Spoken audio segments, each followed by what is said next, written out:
So, yun guys. So, nandito kami sa Barangay Malainin Luma. Malinin Luma. Malainin Bago. First Street, no? First Street. So, yun. Shout out sa kaibigan ko dito sa Port Street, si Ate Lani Nito. Yung maraming salamat po. So, yun. So, dito kami. Setup ni client. Actually, hindi sa akin piso wifi to. Single antenna lang to, EAP. Dati nakapwesto siya dito. So, nag-multiple antenna siya. Gumamit siya na ito. Router.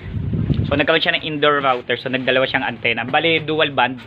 2.4G tsaka 5G. AC1200 ng tenda.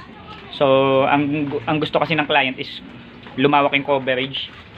So yun. So nagdalawang antenna na siya. So lumalabas ito yung tenda tsaka isang EAP110.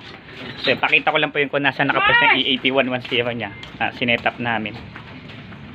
So ito is lahat ng item is provided ni client.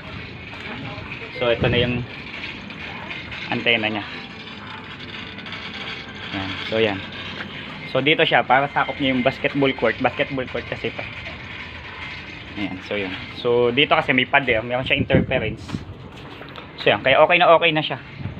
So latag-latag lang. So tapos na sa mga taga Malainin Bago, na dito lalo sa may First Street sa along the highway. Dito kayo mag wifi, sulit na sulit, may kasama ni GCash, may meriendahan pa, sulit na sulit yung kanilang setup. Sa mga nagwa-wifi, maganda, hindi lag sa ML, swabe-swabe.